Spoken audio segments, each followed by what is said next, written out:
ертегі. Иман. Саяхаттар мен оқиғалар. Бірінші оқиға – ескі ағаш. Иман мен оның адал серігі шоколад түсті такса Хару тұратын үйдің ауласында үлкен алша ағашы өскен. Бұл ағаш соншалықты көне еді, жердің бар құпиясын білетіндей көрінетін.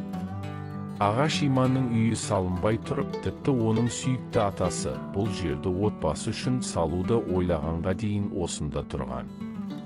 Оның иілген бұтақтарына қарап, Иман кейде ағашқа 1000 жыл болған шығар деп ойлайтын. Иман бірде атасының достарымен сөйлескенін естіген еді. Олар алшаның көлеңкесінде дастархан басында отырғанда, ал атасы өзінің қызықты оқиғаларын әңгімелеп, бір кезде Қазақстан мен Қытай шекарасында өскен ерекше ағаш туралы айтып берді.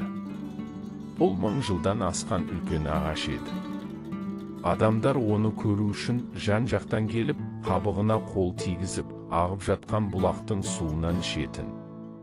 Аңыз бойынша бұл бұлақтың суы емдік қасиетке ие болған. Мұндай ағаштар уақыттың куәгерлері, деді атасы, алшаның бұтақтарына ойлы көзбен қарап. Олар біздің елестетуімізден де көп нәрсе көрген. Мүмкін біздің ағашымызда біз әлі шешпеген құпияларды сақтап тұрған шығар. Атасының сөздері Иманның жанына ерекше әсер етті. Содан бері ол өзінің сүйікті ағашына бұрынғыдан да құрметпен қарайтын болды. Оның ойынша олардың алшасы да сол шекарадағы ағаш сияқты керемет және құпиялы.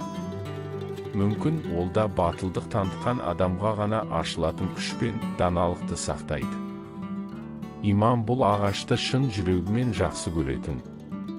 Ол оның көлеңкесінде ұзақ уақыт ойға шомып, көне замандарды елестетіп отыратын. Бәлкім, оның бұтақтары бұл таулардан өткен көшпенділерді көрген шығар. Әлде ол жақын маңдағы көне қорғандардың жасырын сырларына куә болған ба, деп ойлайтын. Мәңгі қарлы шыңдармен көмкерілген таулардың етегінде оның үйі табиғаттың ұлылығына қарсы кішкентай өмір аралы сияқты көрінетін.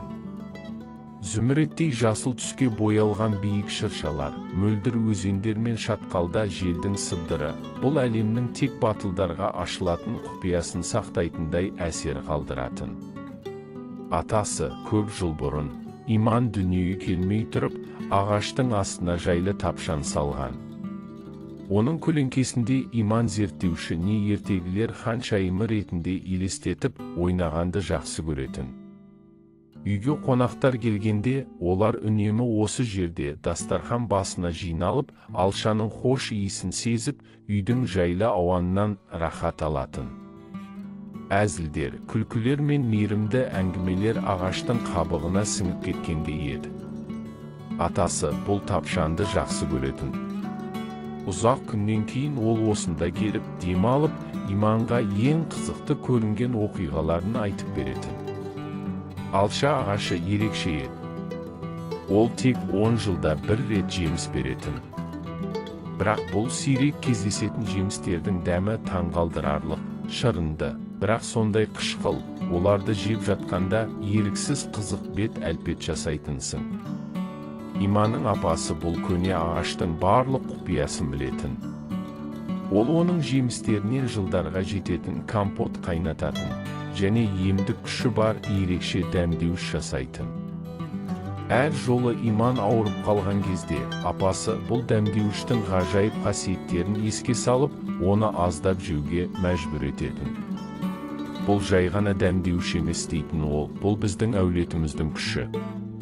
Апасына бұл өнерді үйреткен Иманның үлкен әжесі, Роза әже, атасының анасы. Роза әже бәрін білетін. Тіпті білмейтін нәрсесі жоқ еді десек те артық болмайды. Немерелері мен шөберелері оны Жожа деп атаған, ал оның даналығы мен білімін бәрі мойындайтын. Әрине, ол табиғаттың емдік қасиеттерін жақсы білетін. Дәл осы Роза әже осы таңғажайып дәрілерді жасаудың құпиясын үйретіп, оларды отбасылық дәстүрге айналдырған. Иман өзін тек дәмдеуіштен емес, ұрпақтан ұрпаққа берілген махаббат пен қамқорлықтан жақсарғандай сезінетін.